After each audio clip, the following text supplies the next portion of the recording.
Tati Mazzarello. ¿Cómo anda, Tati? Buen día. Buenos días, Juan. Acá andamos, tratando de remontar el barrilete, dijo uno. Hoy quería que charlemos un tema que nos concierne a todos, que nos compete a todos. Y del que no hay novedades. Del que no hay novedades aún. Que es el tema que... la acusación de violación a Daniel Castro. Es un tema que quiero esclarecer cuestiones... a Daniel Castro de haber producido una violación. Exactamente. Bien. Quiero aclarar cuestiones legales que, como hemos visto, como es un tema que nos concierne a todos, nos compete a todos, y la sociedad uruguayense ha actuado con mucha irresponsabilidad respecto a este tema. Quería aclarar un par de cuestiones legales, tanto de fondo como procesales. En primera instancia, existe una máxima del derecho penal que asegura que todos somos inocentes hasta que se demuestre lo contrario. Esta cuestión, que todavía no hay veredicto firme, como bien sabremos, que debemos pedir celeridad en el caso, ya que el contexto lo demanda, el contexto apremia. Entonces, bajo esa máxima de que todos somos inocentes hasta que se demuestre lo contrario, le sigue el artículo 18 de la Constitución Nacional, de nuestra Constitución Nacional, que dice que nadie puede ser penado sin juicio previo. Lamentablemente nosotros hemos apreciado la condena social que ha sufrido Daniel sin que exista un veredicto firme respecto de los magistrados que corresponden. Entonces, ante esta cuestión podemos apreciar que a 5 días, y si no saben les informo, que a 4 días de efectuada la denuncia fue efectuada el domingo, Daniel todavía ni siquiera está imputado. ¿Qué quiere decir que una persona esté imputada? Que los magistrados correspondientes, los magistrados competentes, consideran que esa persona está implicada en el caso, que puede ser un potencial sospechoso. Y Daniel ni siquiera eso hasta el momento. Se le ha dado un uso político tremendo. Muchas organizaciones políticas le han dado un uso político para defenestrar no solo a Daniel, sino también a su familia, a su hermano, a la organización misma, al movimiento Evita, a la JP Evita. ¿Y por qué digo que la sociedad uruguayense actuó con mucha irresponsabilidad? Porque en un tema tan delicado, es decir, el ciudadano promedio no tiene por qué conocer de derecho, como yo que estudio derecho, no tengo por qué conocer de medicina, pero respecto a este tema, que es tan delicado, la responsabilidad mínima es informarse, instruirse en cuestiones legales y procesales. Se presiona... la condena social se lo denuncia ya socialmente, como dice, se lo condena socialmente de violador, se lo acusa, sin que existan pruebas sustentables, sin que haya un veredicto firme, sin actuar en consecuencia en base a un veredicto firme.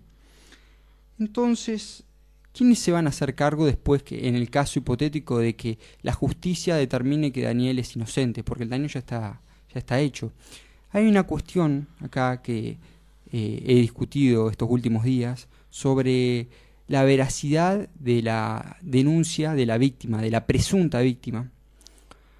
Digo presunta por este tema, ya que muchos me dicen, ¿cómo no vamos a creerle a la víctima? Claro, bajo ese criterio, entonces yo puedo salir acá de la radio e ir a denunciar a Juan Antonio que me propinó una paliza. Y claro, como yo soy la presunta víctima, o la víctima en ese caso, la sociedad me tiene que creer ya que estoy en el rol de víctima. Eso es un criterio irrealizable, inaplicable a cualquier sistema legal posible, a cualquier sistema jurídico posible. Va en contra del derecho, va en contra del principio de justicia. Entonces, vuelvo a repetir, ¿quiénes se van a hacer cargo? ¿Quiénes van a ser responsables de haber actuado tan negligentemente, tan irresponsable? Tanto los sectores políticos como organizaciones políticas no partidarias que han denunciado, defenestrado a Daniel sin siquiera haber tomado la responsabilidad de instruirse en un código procesal penal, en un código penal, y saber cómo debe proceder la justicia. Yo con esto no estoy defendiendo a Daniel, sino defiendo la verdad en este momento. En honor a la verdad y esperar ser prudentes y aguardar a que la justicia y los magistrados y los funcionarios de las agencias judiciales competentes emitan un veredicto firme, sólido, ahí se debe actuar en consecuencia, no antes, porque se provoca un daño irreparable, creo yo.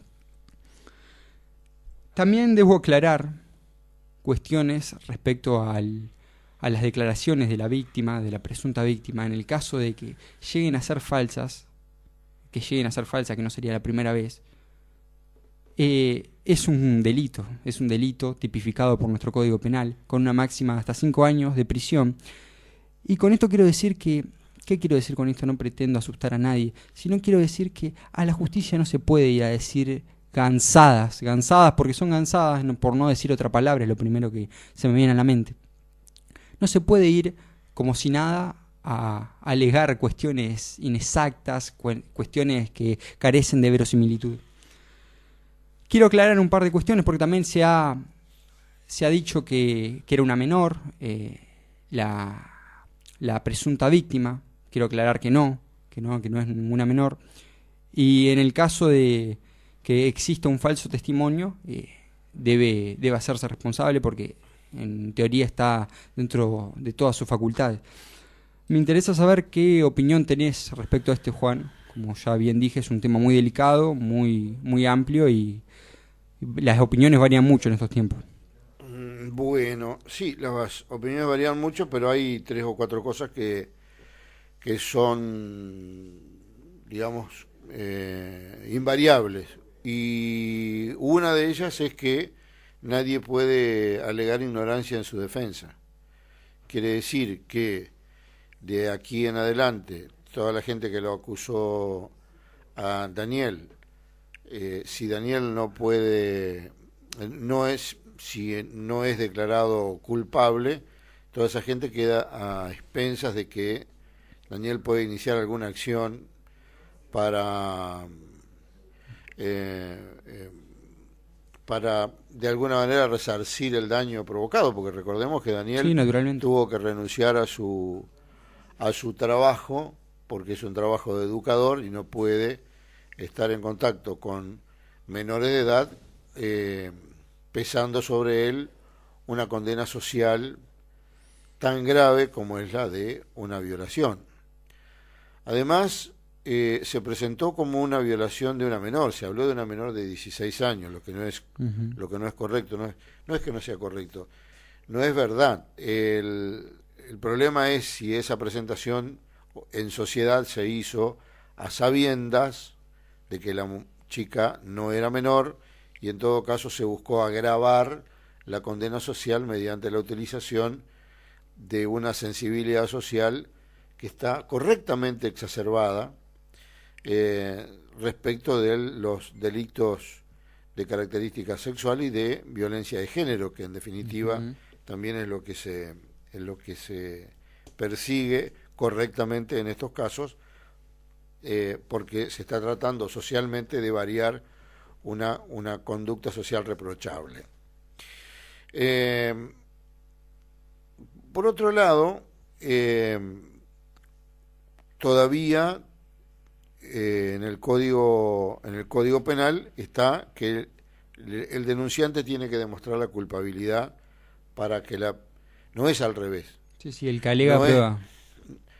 Claro, no es que el denunciado tiene que demostrar que es inocente, es al revés.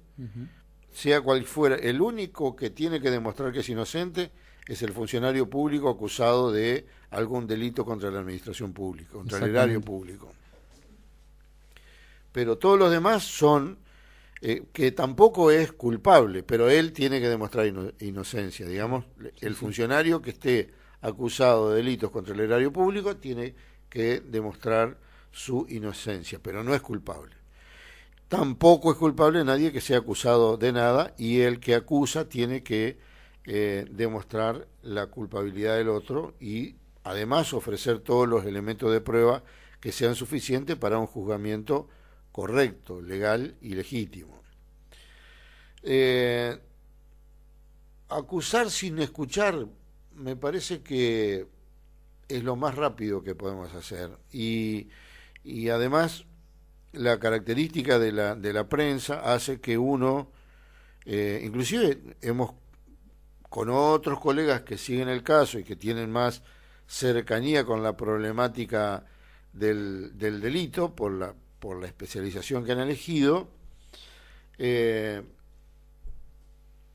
sinceramente, digamos, los audios que han corrido ponen, lamentablemente, tratando de colaborar con la víctima, con la presunta víctima, lo que hacen es colocarla en un lugar muy difícil de defender.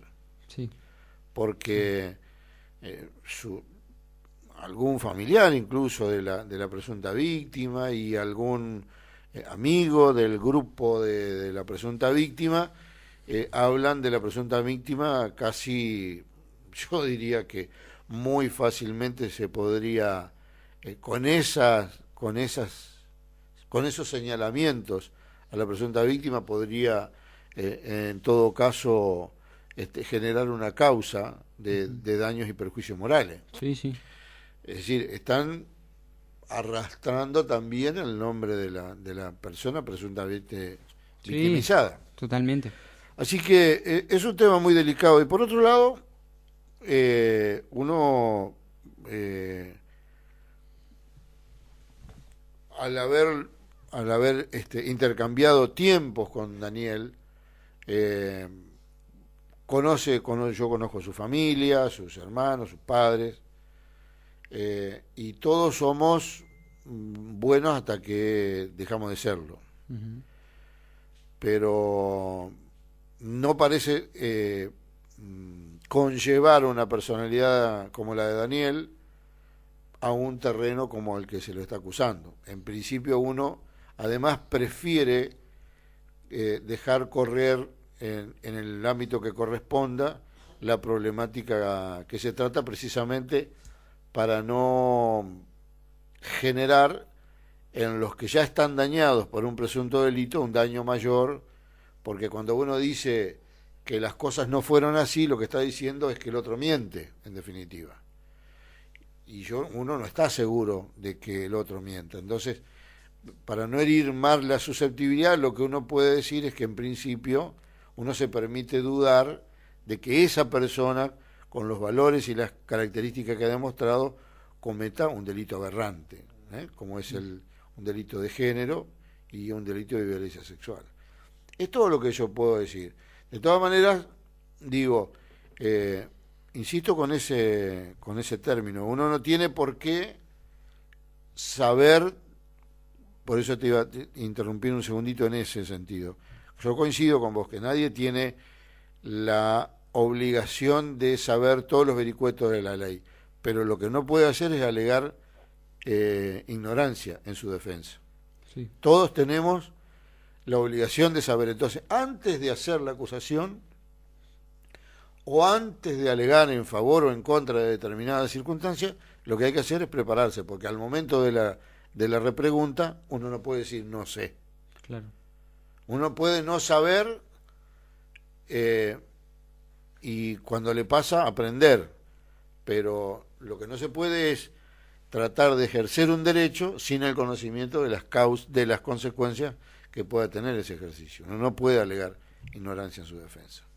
Sí, naturalmente. En mi opinión es que varios sectores de nuestra sociedad actuaron de manera irresponsable, como bien decís vos, en una cuestión tan delicada y lo que conlleva una acusación de tal magnitud.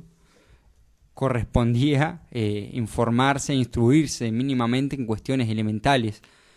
Pero bueno, no dudo que Daniel, para tratar de resarcir esta cuestión, acuda al fuero civil en objeto de daños y perjuicios. Pero en fin, lo que quiero transmitirle a la sociedad y al oyente, al que me está escuchando, es en primera instancia la responsabilidad que nos compete a todos. Y en segunda instancia que aguardemos como sociedad a que las autoridades competentes emitan un veredicto firme y ahí actuar en consecuencia. Y ahí realizar la correspondiente condena social y demás en el caso de que Daniel sea declarado culpable. Porque, repito, ¿cómo van a responder o cómo se van a hacer responsables aquellos sectores de la sociedad que muchas veces desde la ignorancia, y no los culpo, sí de responsables, eso sí los culpo, y otros sectores que se han hecho los tontos y han empleado esto de manera porque les fue oportuno para, como bien dije, deslegitimarlo no solo a Daniel, sino a su hermano, a su familia, a la organización en que milita, que es el Movimiento Evita, en perjuicio del mismo, con fines netamente políticos. Claro, el tema es que,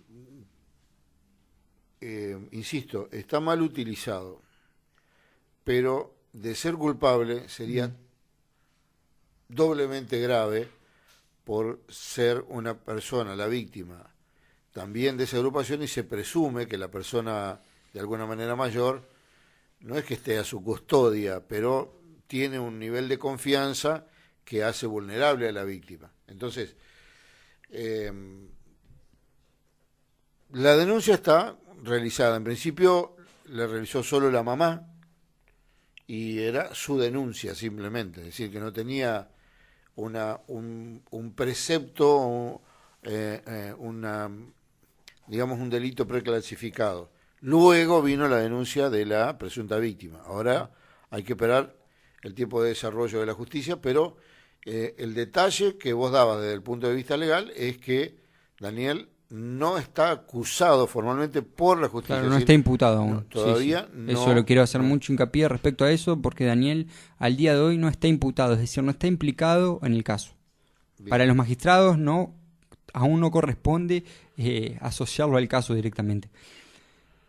Bueno, como bien decía Juan, la cuestión en que en el caso de que Daniel llegase a ser culpable, debe caer en él todo el peso de la ley.